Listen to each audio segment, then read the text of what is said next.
You may have seen crazy media and turning a certain agenda. I like to his head today and understand what his view moral, particularly about the elections. If he delegates, who really would he even go? If not for the fact he has the path he wants to. You know his stance already. He's been here a lot of times, but today so that Monday we can have a proper conversation about his choice. Now, Bruce is quite new on the show today, and he is a supporter. We'll have some very good conversation this morning. Chris, how are you doing? I'm not.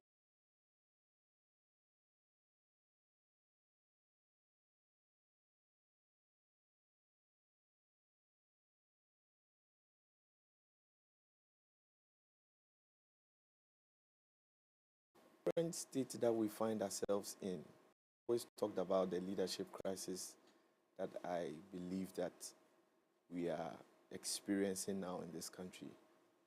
And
that have been Unlike a person who's no longer part of the race, you can't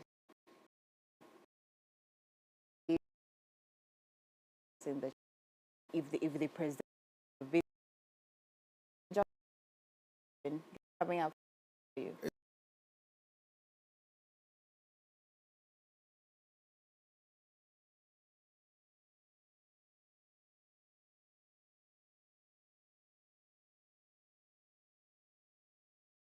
very good discussion.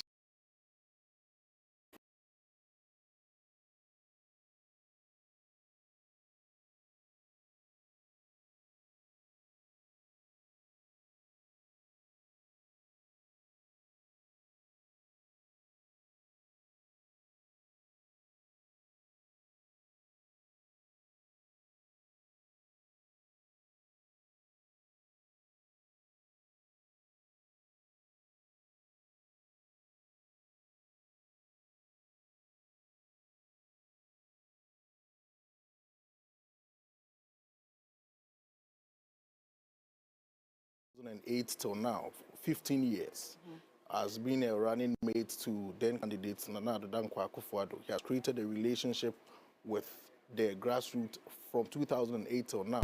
So to me, I feel he's more of a grassroots man than an establishment candidate. You know, let's break it down. I hear grassroots a lot. Like, who really are the grassroots? Are they really different? Like, I thought the grassroots should be the young people.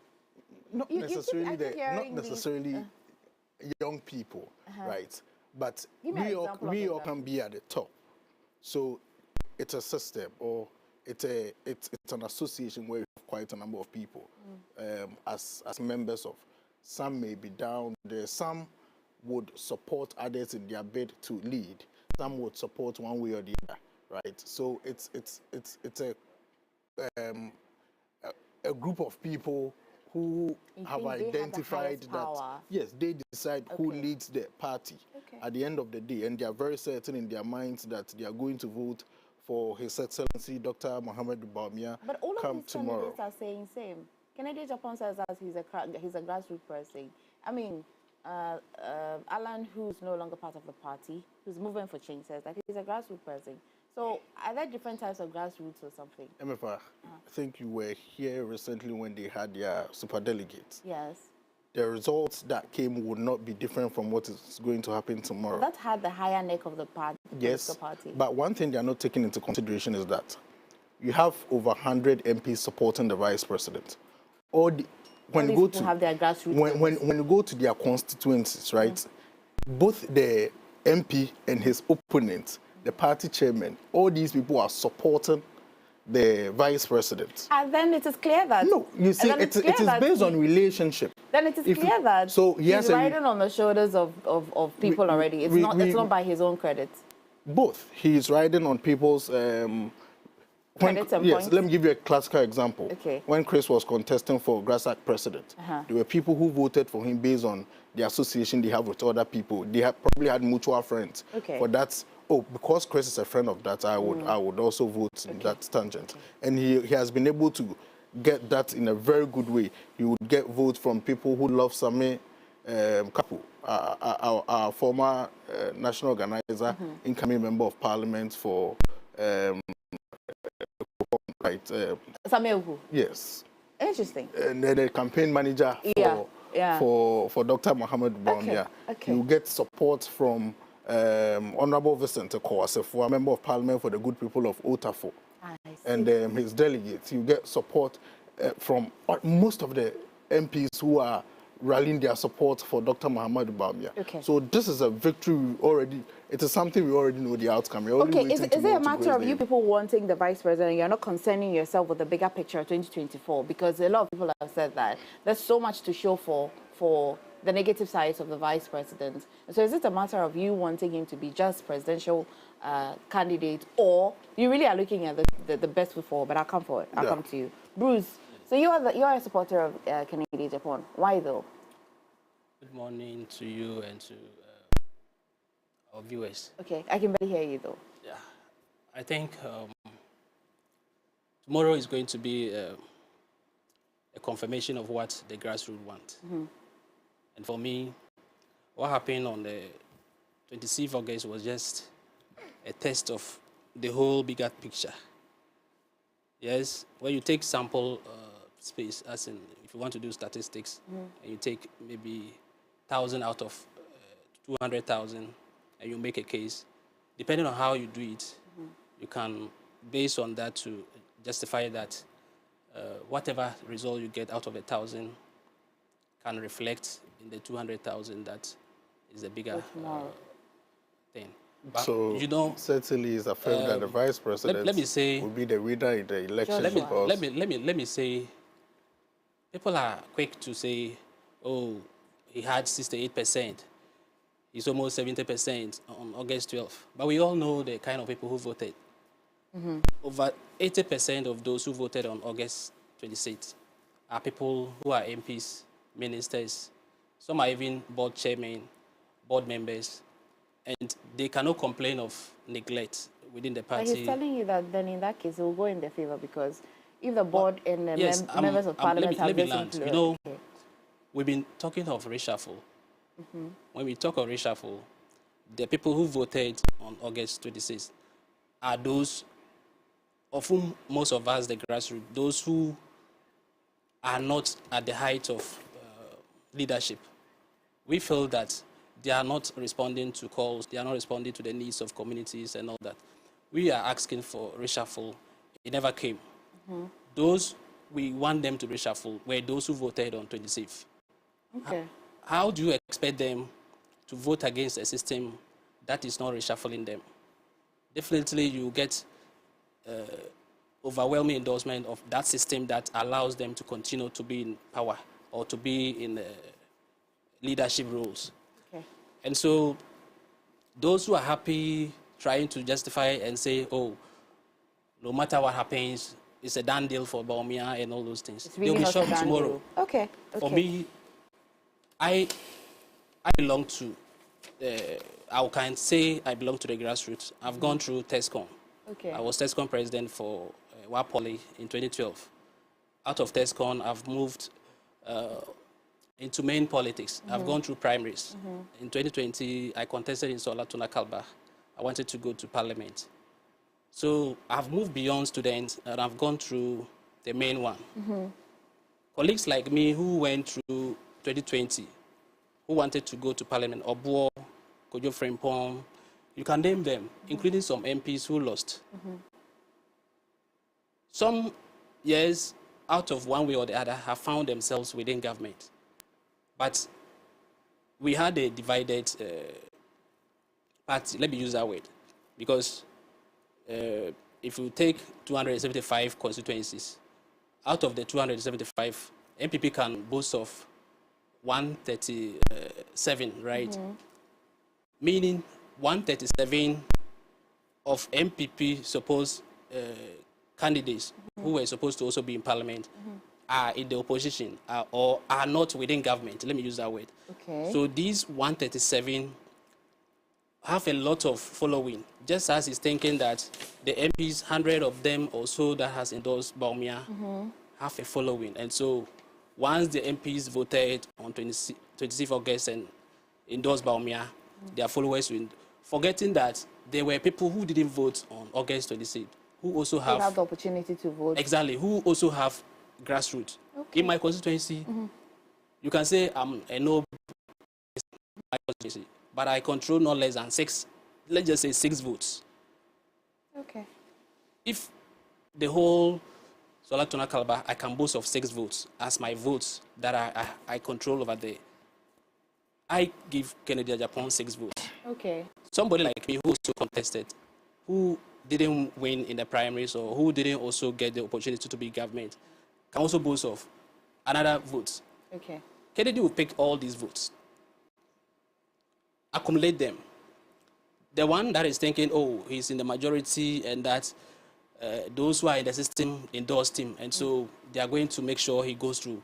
It's a rubber stamp and all those things. They'll be shocked. But it's going to be a shocking thing tomorrow. He made I know it will go peacefully. A little a statement in there. I think. Clarify. Let me go to Chris. I'd like Chris to start with the analysis for me. Okay. He said that in his constituency, if voting is supposed to happen today, he'll be able to lobby about 6. He has it already. He doesn't have to. Or he'll be able to get 6. It's just a scenario. It's not to say right. I can. We have lobby. more than probably over 500 delegates in this constituency. So if what happens to the 400 and yes. So let me clear. At the end of the day, all these people are going to let vote me clear that for him. in the direction of the vice president. So the resounding victory that the vice president will not get anything less than 70% in this election. Okay. Let me clear that. And it will reflect tomorrow. Let him clear. You know, in the Savannah region, MPs there who voted on August 26 were only 3. Sola Tuna Kalba was not part of those who voted. Okay. The chairman was the only person who voted. All those 3 of us who contested the primaries, including those who became constituency executives, new set of executives, over 4 new set of executives added to the structure. They are going to influence tomorrow's voting. Okay. You'll be surprised that out of 660 votes that will come from Sola Tuna Kalba, Kennedy can get over 50% of that.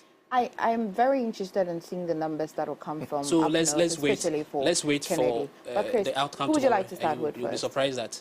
Would you like? Let's start with the analysis. So we can just look at all the candidates. I mean, in tomorrow's election, we are going to see the Mr. Adainimo. We are going to see the former Greek minister, Honorable Osei Akoto, and then Efri Akoto. Yeah. And then we are going to see the current Vice President, His Excellency Dr. Bawumia, and Honorable Kennedy Agyapong. Now, when you look at the literature in political marketing, we have certain elements that are used to analyze a candidate's brand. You have elements like the candidate's ideology, the candidate's personality, the candidate's track record, you have competence, and you have others like the origin where the candidate hails from, and you have, his educational qualifications and other elements that can be used as strategic points to position the candidate in, the political market. So I start with education. Now, you look at the four contestants for this particular election. You have the Honorable Kennedy Agyapong having, or coming out as the person with the least form of formal education. The Excellency Dr. Bawumia has a PhD in economics. Also, Dr. Ifriakoto also has a PhD in agri-economics. And then you have Adainimo having his, last form of engineering. Formal education at GIMPA. He did a master's in public administration. So, and Honorable Kennedy Agyapong, dropped out of Fordham University in the US. So he has the least form of educational qualification. Now, you also look at their religion. You realize that the Excellency Dr. Bawumia is the only Muslim among all of them. Then you look at their family life in terms of, their marriage status, the number of kids. These are things that people also look at assessing, because these things, someone would say, why should we concern ourselves with somebody's personal life? Because it's your family life. But it gives people an image of who you are, or what kind of person you are in terms of your accepted values, especially having or being in a Ghanaian society that we attribute a lot of public respect to people who are able to keep up a very good, marriage and family lifestyle. So, all of them, you realize that we have had just two candidates who have some issues that have come out in the public domain in terms of their family life. We've had, Kennedy Agyapong, who has been on TV several times to say he has about 19 kids. So the numbers keep changing. Either it's 19, 20, 21. The last time I checked, it was 22. So in our society that is very, cultural dominant, and you have a lot of influence from the Christian religion, because majority of Ghanaians are Christians.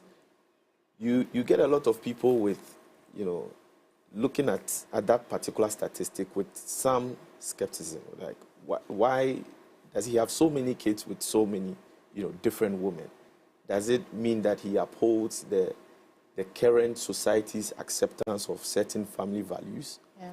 So that's it. And then also the Dr. Bawumia, who has had some issues in the media, people saying he has two wives, people saying the other wife is being hidden. So these are things that people are also going to consider. You look at their past positions, political position, and entries into the political front.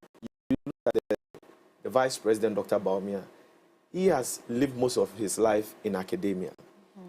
So right from his undergraduate studies, in economics, to his master's, he was in the UK, he moved to the US for master's, and then, he did his PhD in Canada.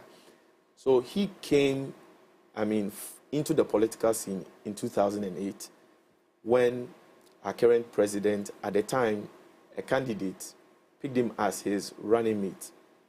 They contested the election in 2008, they lost. They contested in 2012, they lost. And then he has been vice president since then. So we've had two elections that has emerged him as the vice president. You have the Honorable Kennedy Agyapong, who has been member of parliament since 2000 election. And that that it's a very long time to establish himself in, parliamentary politics and then in his party politics. It is almost as though the people of Asin Central cannot do without him, And then you also see Dr. Efri Akoto. He has had some losses, he has had some wins. Yeah. He's won, he won his MP seat in 2008 and 2012. He lost, in 2004. And then he lost in 2016 as well. And he's been, a deputy ranking member in Parliament. Same for Honorable Kennedy Agyapong. For Mr. Adainimo, he has won, he was in Parliament in 2008, Parliament in 2012. He lost his bid in 2016, and then he contested, as flag bearer. Obviously lost that election. So you realize all of them, when you talk about experience, somebody who has been at this for a very long time, the Honorable Kennedy Agyapong stands tall among them. And you have, from Kennedy Agyapong, you have Dr. Efri Akoto, who has also been, in the political scenes from a very long time. Looking at, tracing back to his roots and legacies of his father being a founding member of, the NLP, NL, and would you add that as part of his political experiences? It wouldn't be political experience, but it would be political history that has guided him. Because some people may want to give credit to him because of the fact that his father has sacrificed. And that is why he's been consistent, saying over the period that my father was part of the founding fathers, my father was part of the founding fathers. But people have argued that that is the legacy of your father. What have you done? Where would you like us to start for him, devoid of his history? Since we're starting with 2008 for the vice president, officially in politics, what would you like that we'll start for Dr. Efri Akoto? So Dr. Efri Akoto has one of his strong points in his campaigning, his strides in the Ministry of Agriculture. Now, for me, I'm of the view that he did not deliver, comparing that to how he positions himself as somebody who has done very well in the implementation of the Planting for Food and Jobs program at the Ministry of Agriculture. It wasn't successful. Let's be factual. Even when they had the intervention of bringing foodstuffs from, the villages and then bringing them to, the city for people to purchase, that was a 90. It wasn't a sustainable measure. It wasn't a sustainable measure. Okay. And food prices are still high. People are still complaining of, high prices of food. So he wasn't successful at that. Okay. I have a final question before I come to them. So if they have any reactions to the analysis that you've made, all the elements that you've outlined, would it really matter to the type of elections that's happening tomorrow? People have said that we should take the power away from delegates and give it to the very neck of the party, because to say the delegates' approach is a day corruption. Yeah. Very broad daylight kind of corruption. Yeah. And so let's take the power away from them and give it to the maybe Council of Elders, which then becomes a very tighter number. Yeah. See, so this element will matter for the kind of election tomorrow. The point is that you have delegate elections and you have elections for the popular mass. Now, the argument that I've always championed is that why do we have, for a party of people that believe in the party, that are paying their dues and are members of the party, why do you have a particular election to select a leader for that party? And you don't involve everybody, but you're saying that there's a selected few, and those people are called delegates. So, and even the element of even the super delegates in the NPP. You can understand that that came as a result of 17 people who decided to contest some time back.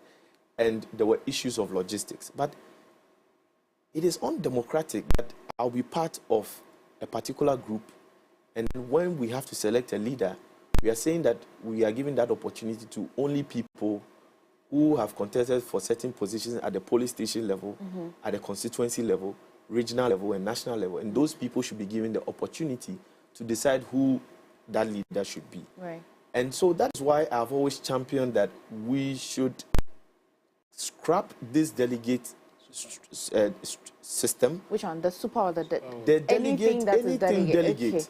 Okay. Every member of the NPP party, once you have a party card, you are a member in good standing. You should have the opportunity to select who you want your leader to be. And that is what we talk about, grassroots. But the rank delegates and are file voted of the for, are party. they not? Say that again. The delegates are voted for by these larger So that's what I'm people. saying. Once it becomes a delegate election, the interests change. And that is why we are seeing lots of money infiltrating our delegate election. If we have, see the number of NPP members across the country with ID cards. If you had this election open for everybody to vote, that is where now these elements will come in. Someone will just sit back and look at, his family values. Somebody will sit back and look at his personality. Somebody will sit back and look at his track record in their own assessment. Delegates do not do that. Delegates have a different form of interest. Once a particular constituency chairman comes and says that I have gone to receive this amount of money, we are going to share it amongst ourselves as constituency executives. Let us vote in this line. Then there isn't that level of democracy that we are trying to preach. So, for me, I've said, let us scrap the delegate thing. Every member of a political party in good standing should be given the opportunity to select who their leader would be. Joshua, Bruce, I'm going to come to you shortly, but Joshua, do you think that if there was nothing like super delegate conference, and even the type of conference we're having tomorrow, or kind of election that we're having tomorrow, do you think that the vice president will still be in good standing if it was open to all members, all card-bearing members to select? Okay, if it was open to all members, I think he would certainly win. The strategy would have been different from the approach they are currently using, right? Depending on the type of election you are going to employ different strategies at different times. Let's approach it with purely. If it was open to all, yes, and purely what he's been up to as vice president and what he's been up to as a member of the party, and if card-bearing members were to just go walk to the polls and select who, do you think he would have emerged with that number? I think it's hypothetical. We cannot really conclude. No, I mean, I need you to just scan. What I mean is it's very possible that he's going to win, right? But since we've not gone through that process, we cannot conclude that it is going to be this or that. What strategy do you think he would have come up with differently? Because he was campaigning anyway. He was going to constituencies talking to people. Because what message differently do you think he would have given? Because if he's speaking to delegates, he's speaking to people of the constituency. Okay. If it had gone that tangent, then you would have, yes, I would have given you. Okay, you have heard the little profiling that Chris has done. And he's juxtaposing this with what we as Ghanaians really will look out for in a leader. All right. Do you think that since the 2000s that Kennedy Agyapong has been, been in politics, and the vice president in 2008, do you think that the long period and his experiences put him in just a little way ahead of the vice president? And I'm not suggesting that he's going to win. I'm asking, do you think that the period matter? It does, but in this situation, it doesn't. In the election we are about to have, you could realize that the vice president was very strategic from the beginning. He knew who he was supposed to contact, how he was supposed to go by his communication, what his message was. And his own personality was one of the things that brought the love and the support from all walks of life. If you look at the other candidates, Honorable Kennedy, he's a fantastic member of parliament. He's a very astute businessman. However, I'm of the opinion that there were a lot of things that people don't really appreciate when it comes to his style of politicking. And if he had done certain things probably differently, like maybe. I don't want to go into the nitty-gritty of some of you can't lead me to that place and don't want to. I just want, it's you see, we all have our good side and our bad side. What's that side? He has acknowledged that he has temperament. And it's one of the things that people would definitely continue to push you so that your temperament will come to play and it would expose your weakness. If you observe the vice president very carefully, anytime they criticize him or whatever, he's very focused. The mission is to win the flag bearership and win the 2024 election. Any other thing is immaterial. Okay. Bruce, you heard what Chris, he gave us some good profiling. It looks as though Ken has some long-standing experience in politics. Does it make any difference? But he has the downsides as well. As of now, who am I supposed to say is his wife? How many are his kids? I was asking whether the elements are even relevant for tomorrow's type of elections. They are not relevant for going to tomorrow. When will it be? As a party. Relevant. As a party. You're looking for somebody that can take you to 2024. Yes, we are looking for somebody who... So if these elements do not matter tomorrow, when will it matter? In 2000, when he came to contest in Asin, an NDC stronghold that time, these elements were there. What the people needed was somebody who would give them jobs, opportunities to scholarship, better livelihoods, represent them well as a people. They saw that in him. They overlooked. They didn't consider how many girlfriends, those things don't matter. Even me, they don't matter. Okay. My lifestyle doesn't matter. It's how I'm able to impact society that matters. That's your view. The Constitution provides that the Constitution gives certain moral requirements of it. Let me say, we can't say he has two wives. No, he has a wife. He has a wife. Exactly. Okay. And the fact that I'm Catholic, the fact that I can only marry. Okay, you know what? One woman. Let's not. We're talking about family life. Let's not have family values. So those things don't matter. What I'm trying to say is the fact that somebody has this number of kids, and because of that, some people are thinking, oh, I don't see why. Let's not throw the bath away with the baby. I think that we need to situate the conversation properly. So. Yeah. If somebody's family value does not matter to people going into an election to be president, in our last election, we didn't have, the popular social media campaign like Papano. It was something that really, was consistent in our media space. This was a conversation of two ladies on their social media. Just two people. Just two people. And they were going at each other. Then they made references to somebody. Now that person, then in one of their conversations, then they just mentioned the name Mahama. Mind you, they didn't say John Mahama. It could have been anybody who is called Mahama in Ghana. But that thing was picked up politically and used by the NPP, as part of their tools to, get at their main opponent, Mahama, in last year's, in 2020's election. So we are not saying that people want to concern themselves with the number of wives and children people have. Yeah. But the point is that to be president in this country, our culture accepts certain values. Let me give you another example. I've heard some pastors who have said that the Honorable Kennedy Agyapong, how he's been on record on TV to speak against, religious leaders, pastors, and say that they are thieves and stealing from the people. Now, the question here is, he's entitled to his comments as a person. But you see, once you bring up yourself for public office and scrutiny, people would assess some of these statements and say that in our society, we respect certain leaders. The clergy are part of the people we see as opinion leaders in our society. So if you are seen to speak against these people, it has a way of affecting you. So family values, your cultural set of values, your personality should align with the culture of the society. That's all. Let's look at ideology. So for me, in all what he's saying, I don't think I agree with him. Okay. Especially trying to say... It's not with me, it's with the literature. It's what... Well, that's your view. Everything you say... has been reviewed and has been established. Yes, so everything that he's saying, those are what he's entitled to.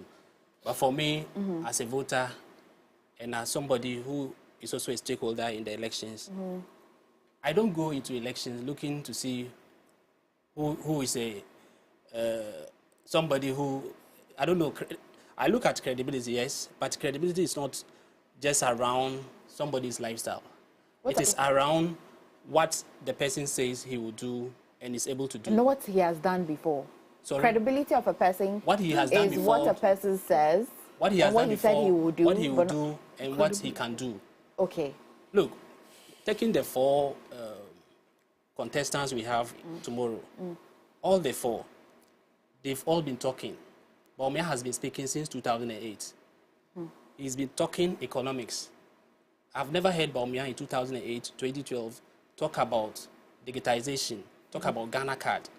In fact, when Ghana Card came in 2007, Bawumia was not part of NPP that time, yes. And he never made comments close to digitization. All his lectures are on CD and all those things. Give me a minute. Now, Bawumia, the 2008, was it when he introduced himself as an NPP member or when he was introduced as vice president? He joined in 2007. No, let me say this. Bawumia joined in 2007.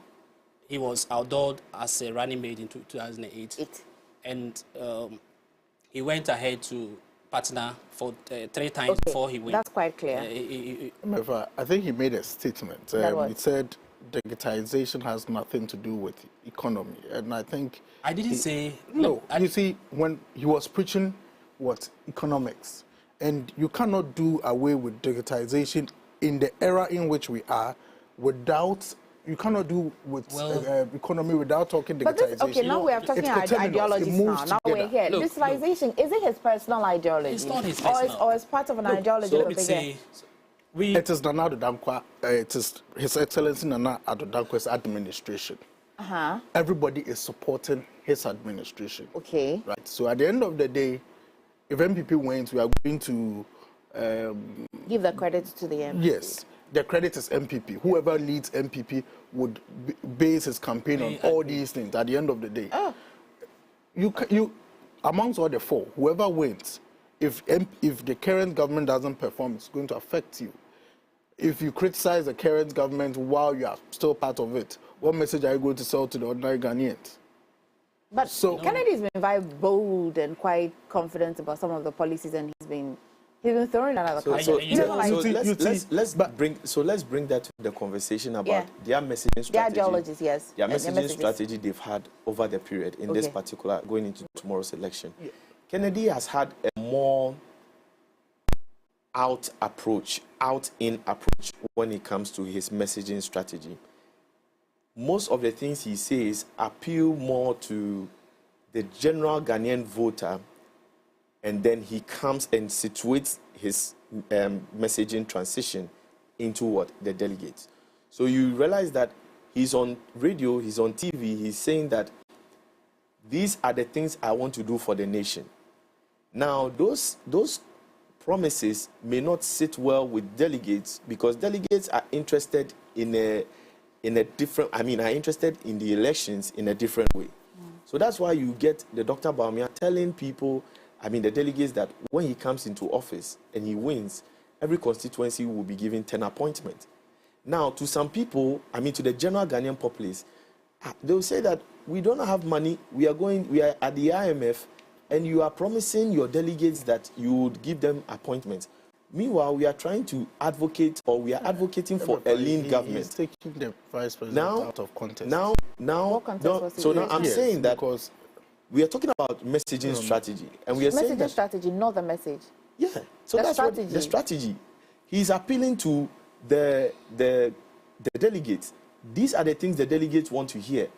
Now you get the Honorable Kennedy Agyapong saying that when he comes into government, he is going to name and shame anybody who is engaged in corrupt activities. Now, these are things delegates do not want to hear, because there are people... That's what fuels. Yes, it fuels their re-election. Statement is so false. Okay. I don't know how many delegates you've engaged or interacted with, and how many of them told you that they are not interested in a better country for all of us. No. The tangent you are trying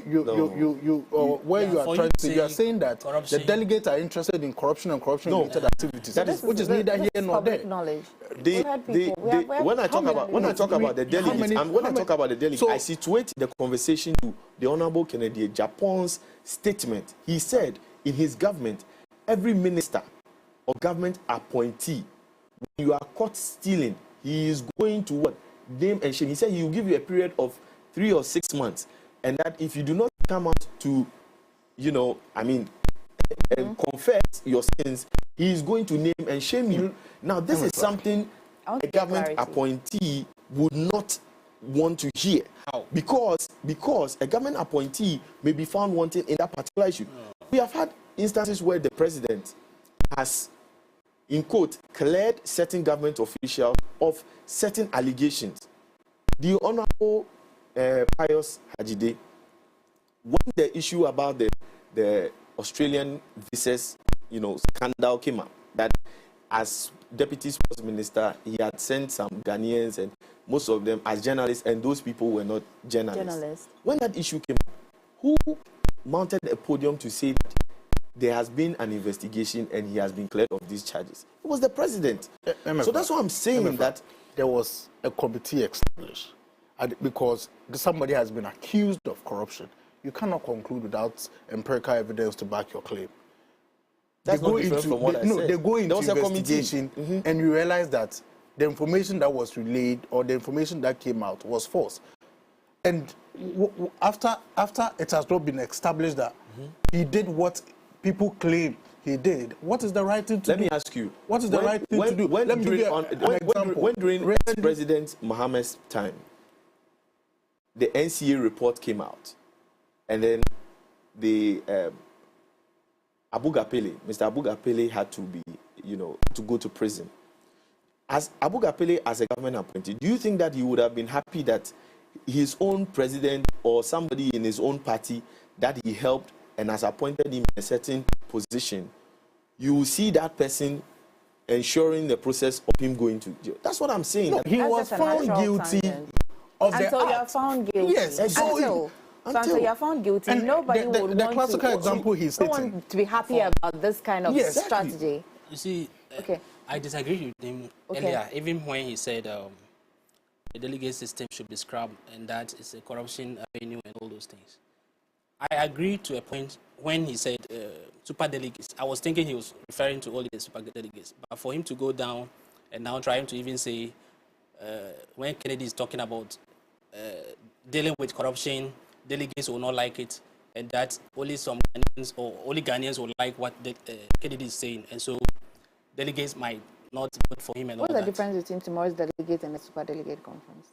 Tomorrow's delegate. Are delegates not voted for? Sorry? Are delegates not voted for? They are voted for. To come and now vote for how is that democratic? Sorry? How is that democratic? What happens is we have over 7 million NPP members. But the whole of Ghana, we're able to vote in a day. 7th December. We're able to contest. Everyone is voting. All delegates are voting. It's delegates. We're saying that anything that's delegates, it means that I have delegated my power to you to go and now select somebody for me. And that process can be a bit. Let me tell you. We have electoral areas. Can be anything that can be. Even if we allow everybody to vote, that one we know that we give everybody a fair place. Yes, but there can be corruption. We have electoral areas. In a similar situation. We have polling stations. Each polling station, for instance, my polling station, we have over 1,000 people voting at the polling station. Out of this 1,000, NPP is always able to get over 200. 300, 400 people voting for NPP in one polling station. The polling station elects executives, 5 executives. You see, the process, because of my time, I'm not, the process is not my, but imagine that I have 20 minutes here, and you are 3. And I say that because of this 20, I'm going to now have people vote for who can talk on that 20.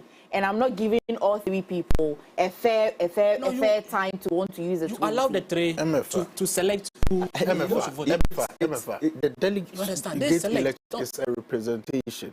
the people have entrusted their votes in the delegate to go the tangent they want. For example, when you go to Parliament, then we should scrap Parliament because it's not democratic. Because anytime there is any bill, we should open it for all Ghanaians to vote on it. But these are the people representing their people, right? So tomorrow, those who are going to vote represent. Do you have a problem with the super delegates? The super delegates, the problem is that MFR, even that one, he shouldn't have a problem. The reason he shouldn't have a problem with any delegate, these are ministers. These are MPs. Are you saying that somebody can give a minister 5,000 or 10,000 to vote a certain tangent? Neither for Bawumia or neither for Kennedy Agyapong. No. Give me my final analysis. I think MFR, we should focus on how the vice president is going to resoundly tomorrow. The vice president give me a minute. Let me have my final analysis. Yes, the vice president has been very focused in his bid to lead the NPP tomorrow and on December 2024. Why? Because if you look at the strategy in place, you see after tomorrow's election, right, the Ghanaians will be given the opportunity to vote for these leaders between John Dramani Mahama and the vice president on the 7th December 2020. Okay. The vice president is going to win resoundingly. You said this. You said it already. Please give me my final analysis on it. The basis for which he's going to win. One, you have given that before. No, you gave me that before. The strength of the NDC is in the northern region, the Zongo community, and the Volta region. Come 2024, the vice president is going to sweep votes in the northern region, the Zongo communities, and they will make a reasonable vote in the Volta region. Okay. And at the end of the day, we are going to consolidate all our gains in the central region. Right? We'll have that conversation. Certainly. But you please give me your final.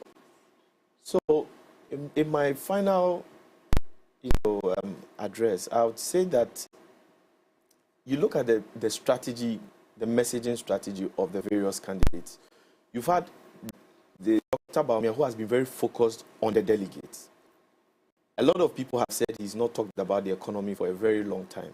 And that is what the general Ghanaian voters expect. One thing we must understand is that the interests of delegates are different from the interests of Ghanaians. I disagree. The general Ghanaian voters, even though they are Ghanaians. So how? So the point I'm trying to make is that when somebody is in a structure, a political organization, and they find themselves in the hierarchy of leadership, their interests obviously will be different from the interests of those who, the general members of the political organization. Let me land, please. So we're saying that the moment somebody has been delegated with power to represent somebody, once they become, I don't want to use the word a cartel of leaders, but once they become a group of leaders, they would have to make decisions for the entire membership of that political organization. Now, that would mean that certain interests may align and certain interests may collide. And so, as people who are trying to analyze and assess the messaging strategy, the Honorable Kennedy Agyapong has taken a more out-in approach. The Dr. Bawumia has taken a very in approach. You have Adainimo also taking a very in approach. You have Efri Akoto, a very in approach.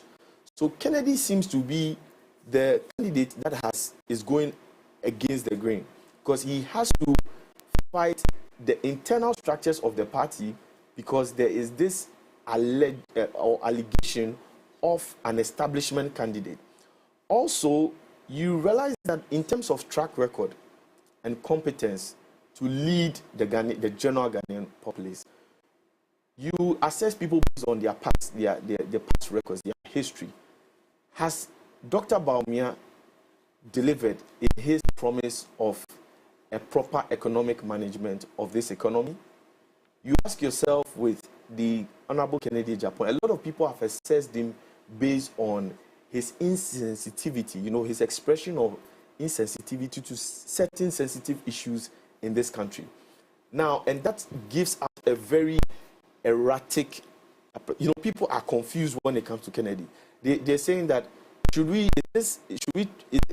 know Kennedy as the one who is blunt, or the one who says things that he just feels like saying when he has to say, regardless of our context that we find ourselves in. So that is why Kennedy resonates with some people, but may not resonate with a lot of people. You look at Dr. Ifri Akoto, he is very idealistic in his personality. He likes to stick to his traditions, certain values, ideals, and that's why he keeps making references of the legacies of people over the period in the NPP, and he references his father a lot. And then would also use the same fight approach anyway. You know what? For you two, we'll reconvene after tomorrow. We'll reconvene after tomorrow. I'll be waiting to we'll that. Reconvene after tomorrow. It's going to be appeal to all delegates. No, I have to ask for any invoice for that. I'm doing purely analysis for all the candidates. I'm not doing campaign. I'm not doing it. I'm signing out. Okay. Let me so say guys, thank you so much. Thank you. And for Suman, I'm very certain that you'll vote for the vice president come tomorrow. Guys, Foodie Friday up next.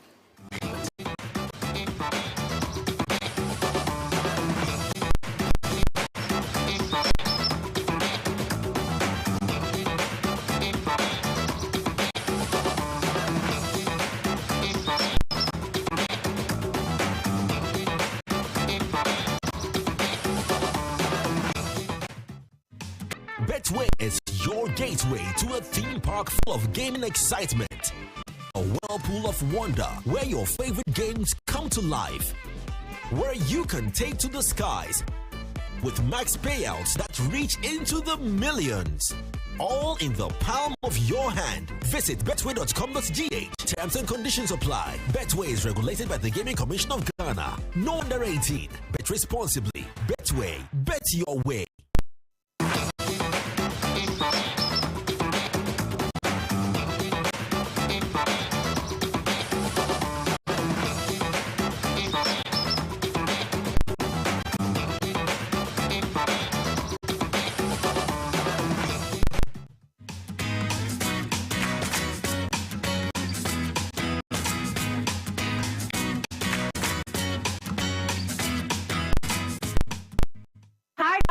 Welcome to another episode of Foodie Friday here on MX24 Television with me, Chichi Emefa. As usual, we get to teach you something new to learn in the kitchen, like something food. That is where you find me, and that is why I'm here. So today I have my favorite chef again, one of my favorites, Chef Ida. Hi. So today, we are going to try two recipes. Okay. Two recipes at the same time. Okay. So I'm making a cake out of Oreo biscuits, and then I'll be making an oat biscuit as well. So Oreo biscuits and cake. Okay, cake Oreo biscuits. Yeah, or cake out Oreo. of Oreo. So Oreo cake biscuit. Okay. And actually, it's a biscuit, and we are turning it into a cake. Okay. So let's say Oreo cake. Oreo cake. Okay. Exactly. And then I'll give you oat biscuits. Oh, so today, it's like we rotating. There is a biscuit. I'm turning it into a cake. Cake. And